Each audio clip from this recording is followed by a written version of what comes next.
پھر اللہ تعالیٰ فرماتے ہیں عسى ربكم ان يرحمكم، ہو سکتا ہے کہ اب تمہارا رب تم پر رحم کرے. یعنی اللہ تعالیٰ تم پر رحم فرمانا چاہتا ہے، لیکن شرط کیا ہے؟ تم اپنی روش سے باز آؤ. وَإِنْ عُدْتُمْ عُدْنَا، لیکن اگر تم نے پھر اپنی سابق روش کا اعادہ کیا تو ہم بھی اپنی سزا کا اعادہ کریں گے. تم لوٹے تو ہم بھی لوٹیں گے. یعنی جیسے پہلے 2 بار ہوا، اگر آئندہ ایسا کیا تو دوبارہ تمہارے ساتھ یہی ہوگا. اور اگر دنیا میں بچ بھی گئے تو وَجَعَلْنَا جَهَنَّمَ لِلْكَافِرِينَ حَصِيرًا، اور کافر نعمت لوگوں کے لیے ہم نے جہنم کو قید خانہ بنا رکھا ہے. یعنی دنیا میں کوئی کتنا بھی بگڑ کے سرکش ہو کے بھاگتا پھر ادھر ادھر، بالآخر اس نے مر کے اللہ کے حضور حاضر ہونا، اور وہ قید خانہ انتظار میں ہے ہر بگڑے تگڑے کے لیے. ان ھذا القرآن یہدی للتی ہی اقوم، حقیقت یہ ہے کہ یہ قرآن وہ راہ دکھاتا ہے جو بالکل سیدھی ہے. جو لوگ اسے مان کر بھلے کام کرنے لگیں گے انہیں یہ بشارت دیتا ہے کہ ان کے لیے بڑا اجر ہے. وَيُبَشِّرُ الْمُؤْمِنِينَ الَّذِينَ يَعْمَلُونَ الصَّالِحَاتِ أَنَّ لَهُمْ أَجْرًا كَبِيرًا. کتنی خوبصورت آیت ہے کہ جو لوگ اچھے کام کریں گے ان کے لیے اللہ کا وعدہ ہے، خوشخبریاں ہیں کہ بہت بڑا اجر ان کا انتظار کر رہا ہے. دنیا میں بھی عزت اور آخرت میں بھی اللہ کی رحمتوں کے سائے تلے ہوں گے. لیکن جو نہ مانے، وَأَنَّ الَّذِينَ لَا يُؤْمِنُونَ بِالْآخِرَةِ، اور جو لوگ آخرت کو نہ مانے انہیں یہ خبر دیتا ہے کہ ان کے لیے ہم نے دردناک عذاب مہیا کر رکھا ہے. وَيَدُ الْإِنسَانُ بِالشَّرِّ دُعَاءَهُ بِالْخَيْرِ وَكَانَ الْإِنسَانُ عَجُولًا. انسان شر اسی طرح مانگتا ہے جس طرح خیر مانگنی چاہیے. یعنی انسان جب حالات اس کے تنگ ہو جاتے ہیں، گھبرا اٹھتا ہے، تو پھر خود کو بد دعائیں دینے لگتا ہے، بچوں کو، ہر چیز کے ساتھ. یعنی اور یہ انسان کی بہت بڑی ویکنس ہے کہ جب فرسٹریشن کا وہ شکار ہوتا ہے تو پھر یہ نہیں سوچتا کہ کیا بول رہا ہے اور کیا کہہ رہا ہے، جو منہ میں آئے نکالتا چلا جاتا ہے. وَكَانَ الْإِنسَانُ عَجُولًا، اور انسان بڑا ہی جلد باز واقع ہوا ہے.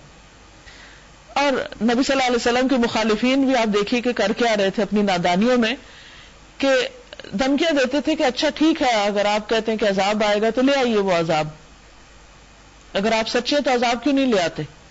کہ یہ کتنی نا سمجھی کی بات ہے، یہ کوئی مانگنے والی چیز ہے؟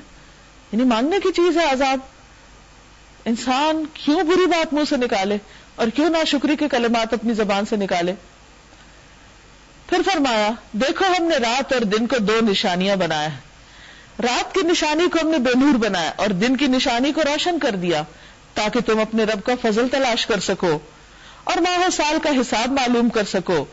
اسی طرح ہم نے ہر چیز کو الگ الگ ممیز کر کے رکھا ہے، یعنی ہر چیز کو اپنے اپنے مقام پر رکھا ہے. اللہ کی اس کائنات میں کوئی بھی چیز بیکار نہیں اور حکمت سے خالی نہیں.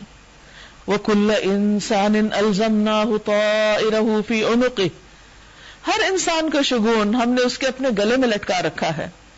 یعنی انسان خوش قسمت ہے یا بدقسمت، اس کی ذمہ داری وہ دوسروں پر نہیں ڈال سکتا. یہ خود اس پر منحصر ہے کہ وہ کس قسم کے کام کر رہا ہے. اگر وہ اچھے کام کر رہا ہے تو دنیا میں بھی اس کے لیے بھلائی ہے اور آخرت میں بھی، اور اگر برے کر رہا ہے تو اس کا نتیجہ بھی دیکھے گا. وَنُخْرِجُ لَهُ يَوْمَ الْقِيَامَةِ كِتَابًا يَلْقَاهُ مَنْشُورًا، اور ہم قیامت کے دن اس کے لیے ایک کتاب نکالیں گے، یعنی اس کے نامہ اعمال کی، جسے وہ اپنے سامنے کھلا ہوا پائے گا، کچھ بھی اس میں چھپا ہوا نہیں ہوگا، ایک ایک چیز لکھی ہوئی ہوگی. کہا جائے گا اقرأ کتابک، پڑھو اپنی کتاب، کفا بنفسک اليوم علیک حسیبا، آج اپنا حساب لگانے کے لیے تم خود ہی کافی ہو. کوئی تم پہ ظلم نہیں کرے گا، تمہیں وہی ملے گا جو تم لے کر آئے ہو، اور اس وقت انسان اپنے کیے کو جھٹلا نہ سکے گا. آج ہمیں سوچنا چاہیے کہ ہم اپنی اس کتاب میں کیا لکھوا رہے ہیں، کیا باتیں کرتے ہیں، کیسے معاملات کرتے ہیں، سامنے کیا کرتے ہیں، چھپ کے کیا کرتے ہیں. اور ہمارا ضمیر ہمیں بتانے کے لیے کافی ہے. اللہ نے اندر رکھ دیا ایک الارم، اور جہاں وہ بج اٹھے تو اس کو صرف بند نہ کر دیں بلکہ اس کی آواز سنیں، اور غلطی تو ہو ہی جاتی ہے فوراً توبہ کر لیں، اللہ سے آئندہ کے لیے دعا کرے کہ اللہ تعالیٰ ہمیں ایسی پھسلن سے محفوظ رکھے. تو اللہ غفور رحیم ہے. پھر کفا بنفسک اليوم علیک حسیبا، آج اپنا حساب لگانے کے لیے تو خود ہی کافی ہے، وہاں بھی اور یہاں بھی انسان اپنا حساب خود لگا سکتا ہے کہ وہ کہاں کھڑا ہے. جو کوئی سیدھی راہ اختیار کرے گا اس کی راست روی اس کے اپنے ہی لیے فائدہ مند ہے، اور جو گمراہ ہوا اس کی گمراہی کا وبال اسی پر ہے. یعنی ہر شخص اپنا ذمہ دار خود ہے. وَلَا تَزِرُ وَازِرَةٌ وِزْرَ أُخْرَىٰ، کوئی بوجھ اٹھانے والا دوسرے کا بوجھ نہ اٹھائے گا. اور ہم عذاب دینے والے نہیں ہیں جب تک کہ لوگوں کو سمجھانے کے لیے ایک پیغامبر نہ بھیج دیں. یعنی پہلے اللہ سبحانہ وتعالی ہدایت دینے والا ہادی بھیجتے ہیں، اس کے بعد پھر اگر قوم نہیں مانتی تو عذاب آتا ہے. ظلم کے ساتھ اللہ کسی کو تباہ نہیں کرتا.